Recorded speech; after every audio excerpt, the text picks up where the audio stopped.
Bah, en effet, j'ai entendu plein de choses, c'était passionnant. Un grand merci, à vous 3. J'ai pris des notes pendant tout ce temps-là et je vais vous livrer quelques notions clés que j'ai pu, sentir émerger dans vos expériences, dans vos témoignages et dans vos enseignements. La première chose, c'est de ton côté, Jean-Sébastien, j'ai bien retenu et j'espère que vous êtes nombreux à l'avoir bien souligné, la différence entre coopérer et collaborer, puisque dans coopérer, on parle bien de construire ensemble. Et derrière ça, 3 points, c'est qu'il faut d'abord se mettre d'accord sur ce qu'on va construire ensemble avant de le réaliser. Et donc, c'est cette notion d'œuvre commune qui nous dépasse, moi qui m'a beaucoup parlé. Et puis, cette posture basse, ne pas être au centre et veiller à ce que ce soit bien des humains qui coopèrent ensemble avant de se mettre à collaborer peut-être ou dire que des institutions vont venir, des organisations vont venir collaborer entre elles. C'est d'abord des humains qui coopèrent, qui ont envie d'œuvrer ensemble. La deuxième chose, j'ai entendu que finalement, que ce soit pour Thomas ou pour Laurent, systématiquement, le principe de la coopération est venu comme une réponse à des enjeux, à des problématiques ou à une équation qui a été dite comme insoluble par toi. Thomas, tu parlais d'avoir de devoir se projeter sur 15 ans, mais avoir finalement des objectifs à 6 mois.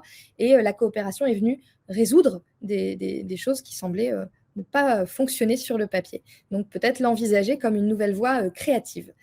Le troisième point, ça a été également cité, c'est cette notion d'être interdépendant mais jamais exclusif. Pour une bonne raison, c'est d'assurer une résilience, d'avoir une forte robustesse de vos mécanismes et ainsi de vous inscrire dans le temps. Donc toujours cette dimension de durabilité, et ça aurait pu être une de vos réponses sur la dernière question.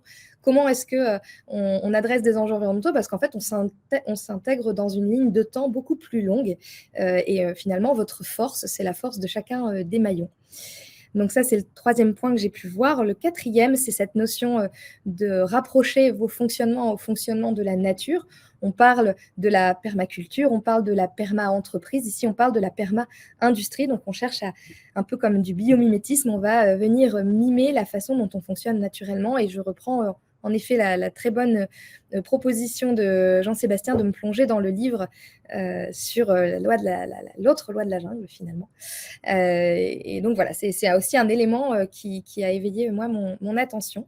Enfin, j'ai bien retenu le nom que Laurent a donné. En fait, j'ignorais que IWIP signifiait ça. Mais déjà dans son nom, il y a la notion d'intégration. Alors là, on passe par le sujet de la circularité et du déchet. Mais ce côté intégration m'a paru très importante. Et j'apprécie l'idée que vous avez cherché à créer une union de sens autour de ce sujet du reuse.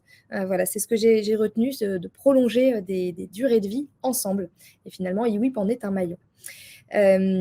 Ensuite, justement, toujours sur cette idée de chaîne, comment est-ce que vous vous liez les uns aux autres pour créer ensemble une chaîne? Ça a été dit par Thomas, ça a été dit par Laurent également. Et finalement, vous avez même réfléchi de façon très systémique à vous dire, bah voilà, il nous manque, il y a un trou dans la raquette. Où est-ce qu'on va aller chercher notre partenaire? Qui va partager notre philosophie? Et puis ensuite, comment on fait pour être vraiment comme des petits brins d'ADN là, hyper solides? J'ai bien aimé cette image de la chaîne. Également, j'ai retenu cette notion d'interpellation. On va vous traiter de bisounours, on va dire que vous êtes peut-être dogmatique. Non, pas du tout. C'est très concret, c'est une simple recherche d'efficacité. On a entendu des mots tels que la rentabilité, la viabilité, enfin la durabilité de vos concepts par rapport à des entreprises plus traditionnelles. Non, c'est simplement que en fait, c'est parce que ça marche mieux. Et que finalement, j'entends aussi le fait que pour nos grandes entreprises, c'est aussi très efficace de se lier à des partenaires plus agiles et plus petits. Et ça apporte on sait que via ces mécanismes-là, on peut profiter du sureffort de toutes les parties prenantes. Chacun est engagé et donc c'est beaucoup plus efficace puisque chacun y met vraiment du sien. Enfin, sur les difficultés ou en tout cas les limites du système et puis surtout ce à quoi il faut veiller finalement, à quoi il faut porter attention pour que ça marche, j'ai retenu cette notion de souplesse qui va être nécessaire pour s'adapter, pour accepter le consensus, accepter de cheminer ensemble et de se dire que certes on a un projet, mais comme on met le projet au cœur et non pas soi-même, parfois on peut être amené à aller moins vite, on peut être amené à altérer sa vision d'origine pour en avoir une commune qui nous dépasse.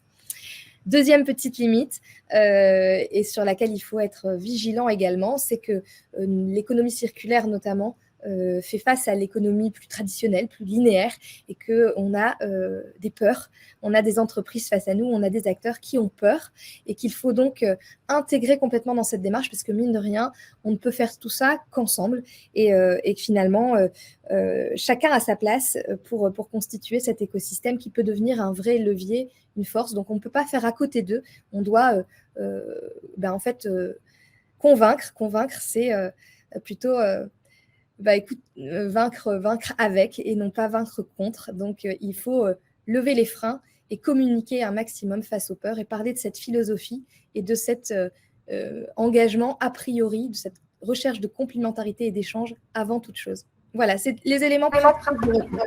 Merci beaucoup Marie pour ce résumé de ce que tu as entendu et d'ancrer chez nous du coup ces grands messages.